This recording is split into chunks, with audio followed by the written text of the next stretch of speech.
Hi, Freddie. Nice to see you again. Hey Dada, how are you? I'm good. I'm calling in from Canada. I've been skiing, which has been very nice, and you're in Canberra. Yes, very luxurious for you. Canberra's just as nice. I've been going on some nice walks because I have to get to class and coming back in, whereas you've been skiing everywhere you go. So a little bit of a different commute, I would say.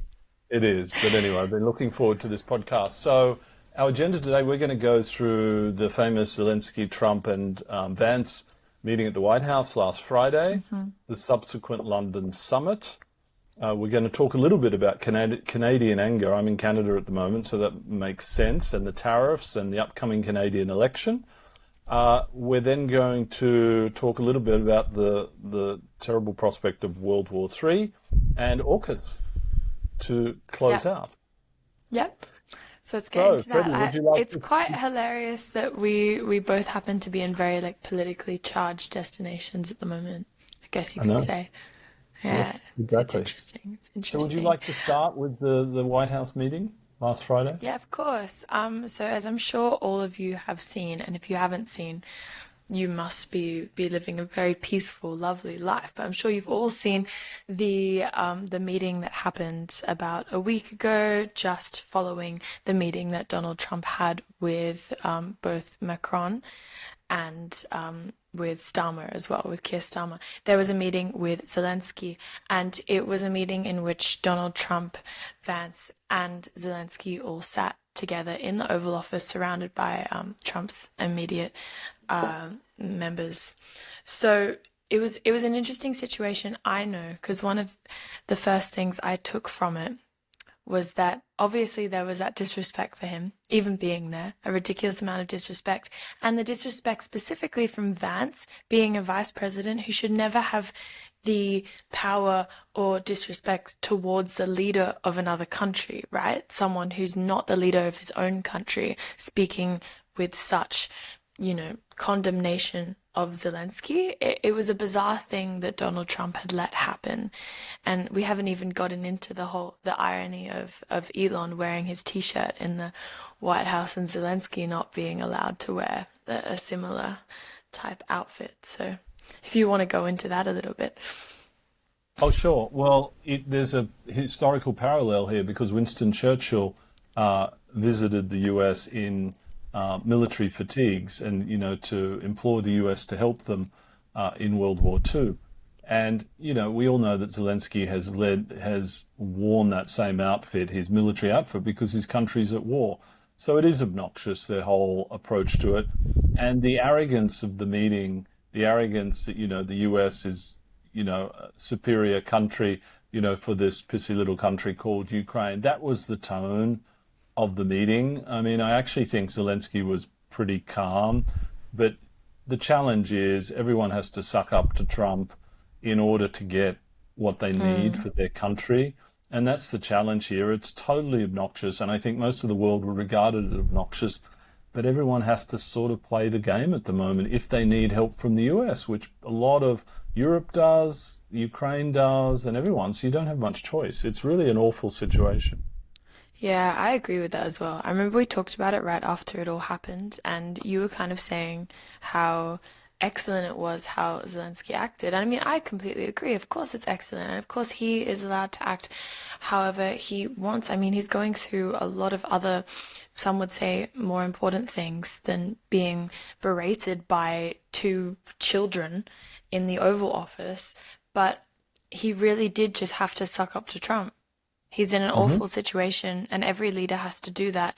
And even if it goes against everything he believes in, even if he was going to be mocked for what he was wearing, mocked for apparently bringing Ukraine into the war in the first place, for being a dictator, for wanting to start World War III, even if he was going to be mocked with all of those things, he really had to just put it aside and kiss Trump's feet and hope that Hmm. he would continue, because obviously now military aid has been completely ceased. Intelligence sharing that the US has been sharing with Ukraine the whole time has completely been cut off.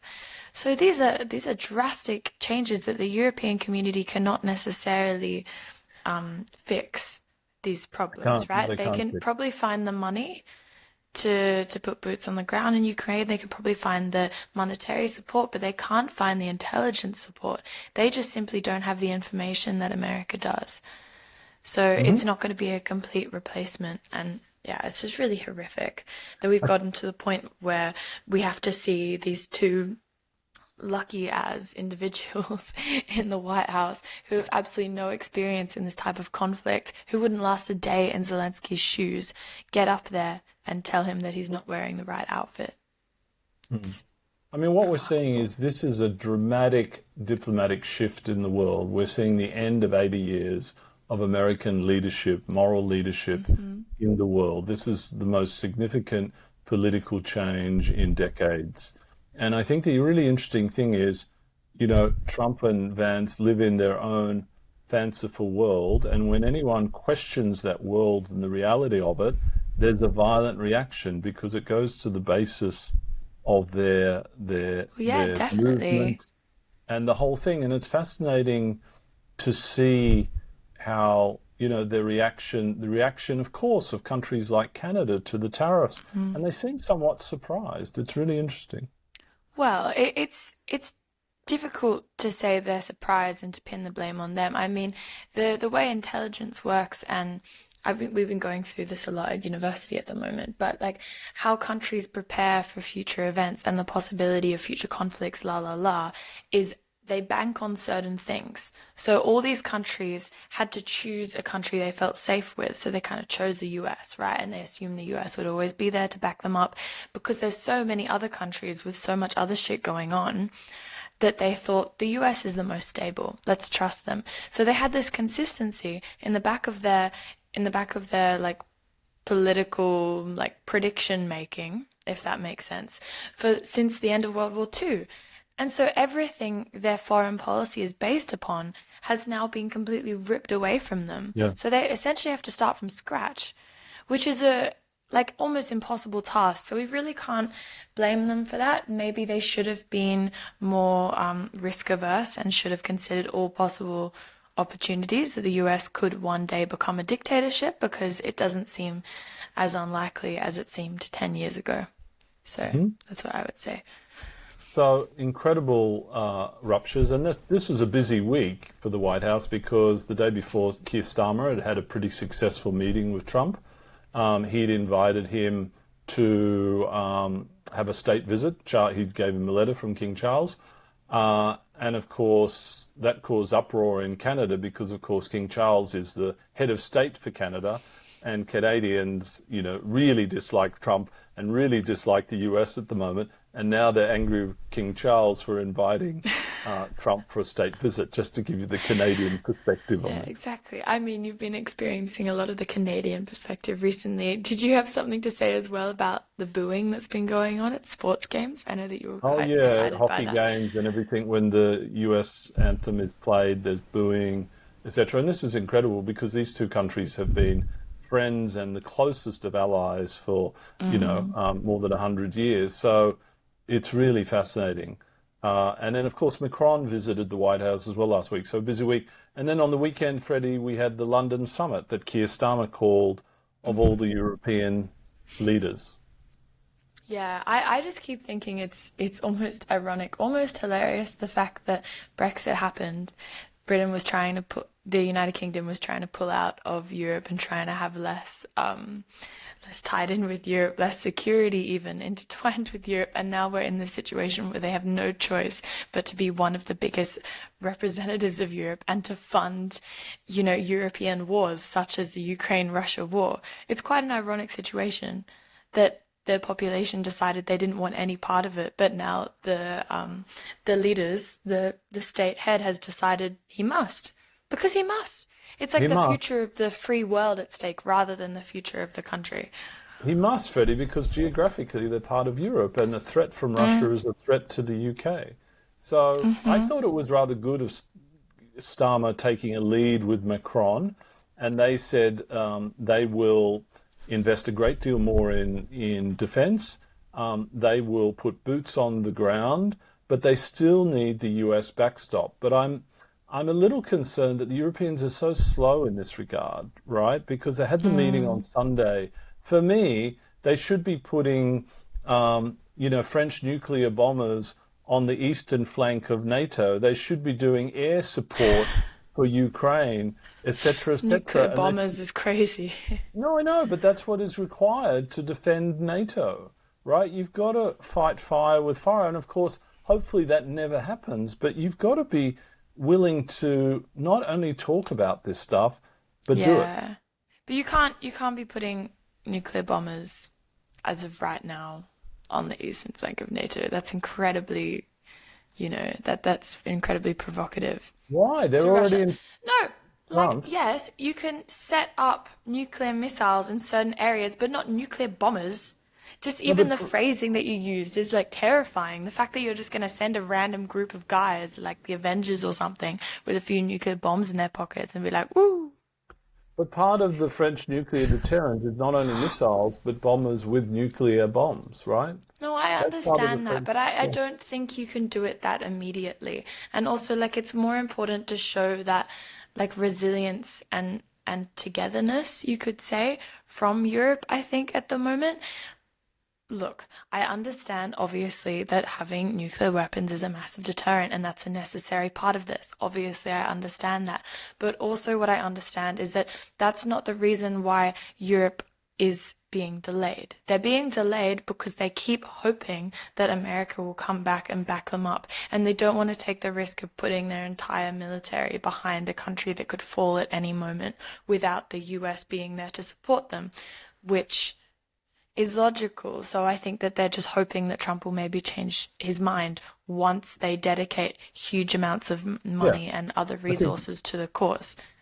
So they're I waiting agree. to see what he says. Because if they just do all of this and don't hold Trump to any expectations, they just like give up on him, then maybe there's no chance of the US getting involved. But if they wait a bit longer and keep putting, stress on him, get him to have meetings with King Charles, etc., etc., Yeah, look, maybe there'll be Freddie, I some think they've got to difference made. prepare for both eventualities. Of course, they're negotiating with Trump for that, but they better be preparing. I was chatting to a friend yesterday. They should have their best and brightest from every country preparing how many soldiers they need, what sort of Well, surface to air maybe they missiles are. they need. I hope they are, right? But it just You're not seems in like the intelligence I operations. know, but Europe seems very slow in this regard, and this is a time for action. It's a time for action, but unfortunately, you're comparing action with what the Trump administration has been doing. And the administration can move so fast because there's a few, like, fuckwits, can I just say fuckwits at the head of it all, who don't give much thought to their decisions. They think of something, they put it into action. That doesn't mean that there's any theoretical backing. That doesn't mean that the governments are even prepared to enact whatever they're wanting to enact. It just means that they've decided it in the moment. And All I'm Europe doesn't work like that. They'll actually have a plan before they do something and they'll be prepared to win. Otherwise, why would they put all their military into it if they don't even have a reasonable chance of winning the Ukraine war? Well, of course they need to plan, Freddie, but they're often traditionally very slow at this stuff. And at the moment, the US has withdrawn or paused support, and you're a Ukrainian soldier on the front. What is going to happen to you, right? It seems like without that support, Ukraine can only last 6 or 12 months to hold off Russia. Yeah, probably even less than that, honestly, with a lack of intelligence. And the It would be fact is, horrific. you know, um, Russia's a tiny economy in this regard, right? Europe's a huge economy. The money, the investment in arms, and I think part of the agreement with Trump will be buying a huge amount of American military equipment. And the latest is Zelensky, sent a letter and communication to Trump saying he's now willing to sign the deal, and la la la. So that's the latest news in the US because, of course, he has to. And the Americans would say that's his best security guarantee if America has business interests in Ukraine, Yeah, all of this course. mining, etc. Therefore, Russia won't attack. I mean, that's where the beginning of the European Union even came from, right? Shared economic interests between France and Germany. Hmm. They created those agreements, and then it just spiraled on from there and became something, became the EU as we know it today. So maybe there'll be a similar thing.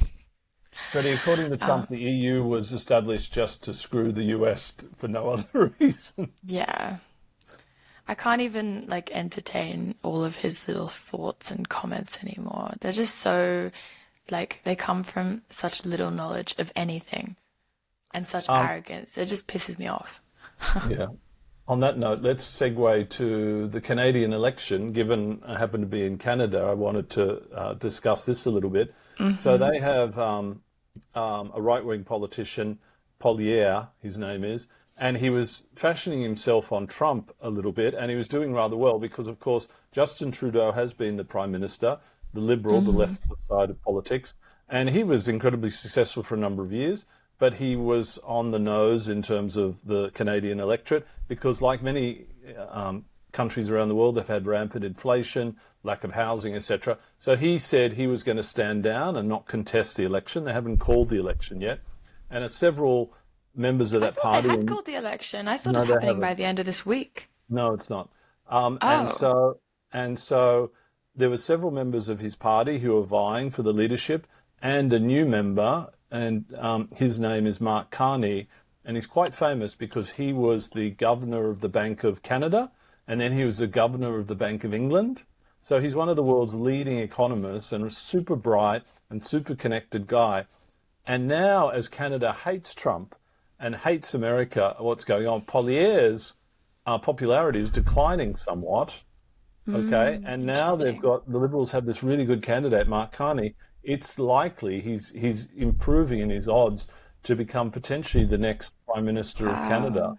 which would be amazing because he would be the perfect person to argue with Trump in the US, and he's got connections all around the world, right? Yeah, interesting. I mean, it's that age-old thing, right? That when the enemy of your enemy is your friend, right? Hmm. In every situation, it forms the strongest allies and forms the strongest support for people. And so I guess that's exactly what's happened in this case. He's got this unprecedented amount of support behind him simply because he is the perfect person to deal with Trump. And maybe in any other situation at any other time in history, it wouldn't have been the case. But Hmm. in this one, he's been particularly lucky, which is good. Yeah, But yeah, yeah. let's talk about Trudeau a little bit more though, just before he leaves us, before his lovely presence departs the office and we have, someone else to deal with, someone we don't know who will be as of yet. Trudeau's obviously had been doing some excellent speeches about the tariffs Hmm. and about how they're going to affect the American population and the choices of the US government. Do you have something to say about that?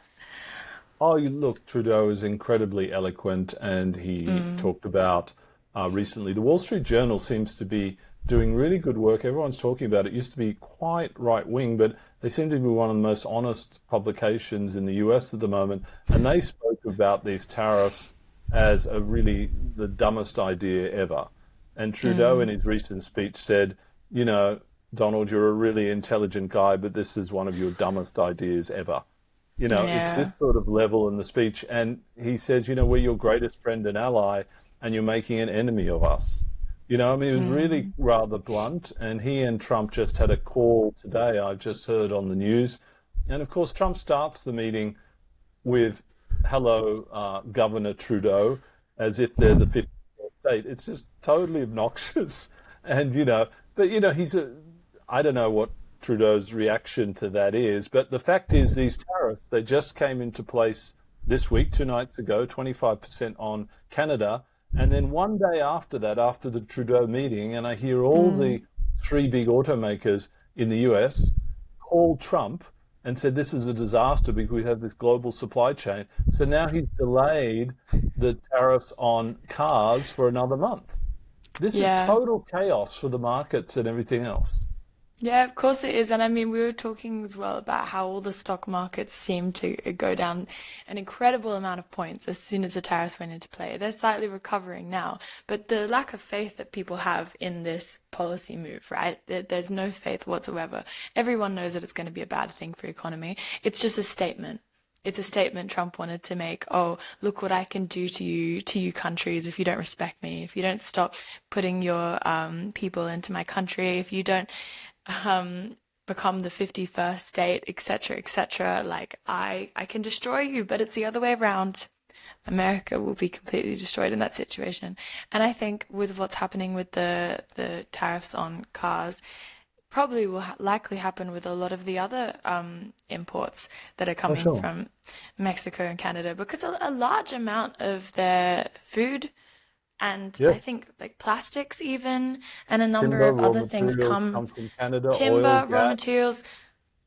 Exactly. I mean, it's the world. It's a very interconnected economic system, and you can't just tear yourself out of that abruptly and expect to not be in complete free fall in your economy. So we're going to see what happens with that. Positive for you, Freddie, given your study politics. This is really one of the most exciting times in the world of politics because of all God. this. Yeah, look, you say that though, but I think that there's always enough stuff going on without being worried about the state of the world and if we're about to descend into nuclear war. Do you know what I mean? Like I think that even as you were growing up, even though it seemed like a relative peace period, around the world there was still a lot of shit going on and a lot of different conflicts that the major powers were dealing with. Maybe you just Yep. weren't as aware of it. So I would personally rather there was a lot less happening. I don't know about And the you, latest, but the latest thing is China just announced, they will match any tariffs, and if this is, they're willing to fight to the end in any war. They didn't say what sort of war, but any war, right? So China's now weighed in. and I mean obviously there's been a lot of stuff going on with China recently. I know that I was reading something about how since the US is obviously pulling out of its role as the leader of the free world, whether they think they are or not, China really has this opportunity to step up and, push for international norms and become a more stable global power. And it's not crazy that they would do this. They're considered like a major supporter of a lot of our international organizations. They're part of the World Trade Organization. They're Yep. part of well, like every single like Hmm.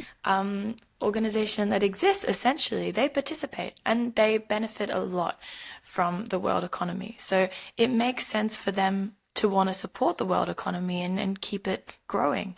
So we may see them step up a more I think we will. powerful role, but we also may not because obviously what's been happening in Australia in recent times with the military exercises, if you Hmm. want to talk a bit about that.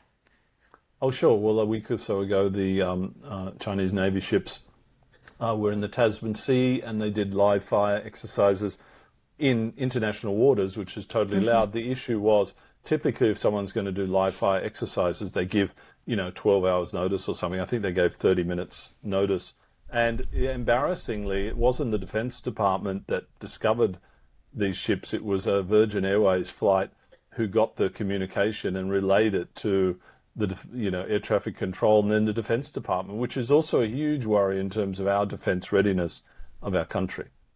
Exactly, and it's interesting as well because I know that they did tell Papua New Guinea that there was going to be defense exercises happening, military exercises, but they didn't inform us. So what does Right. that show? A lack of respect, or does that show that it was targeting Australia in some way? And I it was think a it shows. statement to put fear into the nation, right? I didn't know about Papua New Guinea, but I think it shows that No, they did. China is a huge power, and they don't need to give people notice and stuff like this. They've now got the largest navy in the world. Yeah, I think though we should be putting more emphasis on this than we are. I know that it's been in the news a lot, but it's a very critical time for enemy, you could say, an enemy military force to be coming into our waters and doing But military exercises, missile practicing exercises when the US is maybe no longer someone we can look up to or we can look to for support. Because our relationship still exists very strongly, but the US is pulling out of all international relationships to a certain extent. So can we rely on them the way we've always relied on them? And is China testing that to see how the international community reacts, see how far they can go with Australia? of course they are. But remember, they weren't in Australian waters. They're in international waters, so it's perfectly legal. Yeah, all Um, right. keep saying that. Just because something is perfectly legal, they could have shot down a commercial airline. They could They have could have. Yes, yes, they easily, could have. Yep. and we wouldn't have had any way to stop it. And That the seems thing like is, a failing in our defense and our monitoring activity, oh, at I least, agree. that I we think had it's no a idea. huge failing, and I think clearly we're going to It's need to spend embarrassment. a great deal more on defense, and we better make sure it's really effective. And I actually think, Trump didn't even know what AUKUS was this week. We're Mm. spending billions and billions of dollars on this. I think we should rip it up. And, and we should have a new defensive strategy, which is more of a porcupine strategy to defend the Australian mainland rather than projecting power into the South China Sea. We're too small for that, right? And so anyway, we can have a whole episode on this. No, I have something else to say about that though as well, because I know that you're you're very keen to rip it up and etc. etc. But I was actually talking to an American representative of AUKUS the other day at a talk that I went to, and I got to ask her some questions. It's really interesting. And she was saying that although to the Australian public, AUKUS seems like not that important at the moment, like Donald Trump isn't respecting it the way he should be, la la la. Actually, in America, it's one of the most bipartisan supported issues. So it's one of the only like military alliances or policies that is generally supported by the entire country. Yeah, And it's supported quite strongly by the Republican Party as well. So it's interesting to yeah, that is take that interesting. into That's a account. positive. Yeah, so I don't think Donald Trump is planning on canceling or going back on AUKUS anytime soon, even though it may appear he doesn't know what's going on. I don't think he knows what's going on in any sense of the word, so I don't think that's really gonna affect it that much. Um, My and point, if they put tariffs on Australia when we have a surplus with them and we have AUKUS, if I was the leader of Australia, I'd question whether we continue with AUKUS. So, I mean, I agree. No, I agree. I agree. I think there's a certain amount of pride that we have to have before it just gets incredibly embarrassing that we're agreeing to everything they're doing and not hmm having any say in it. That we're going to be okay with them essentially running a regime where they're putting people into concentration camps, kicking people out of the country, taking away DEI, like making minorities like persecuted in every sense of the word, taking away abortion rights, doing all of this, and yet we're still going to be sharing a military alliance with them, one of the strongest forms of alliances, and continuing to work with them on that level. yep, I mean, what does that say about our respect for these people who are being discriminated against in the US, right? I That agree, we're Teddy. okay with it, that we're okay to just go along with it and we have no problem. Yeah. No, I agree. It's a really difficult issue. Shall we Mm. wrap up, darling, or did you want to talk about anything else? I wanted to talk a bit about the Australian election, didn't Okay, we're you? already at 28 minutes. Yes, sure, we can, but I Okay, think no, if you need to go, that's fine. no, I think we're almost at time. So let's hold it to our next episode next week, All and right. we'll talk then. We've talked a lot about the US and the defense area and all of that. So thank you, darling. Lovely chatting to you. Hope you all enjoyed Nice this to see episode, you. and we'll speak to you soon. Yeah. Bye. Bye.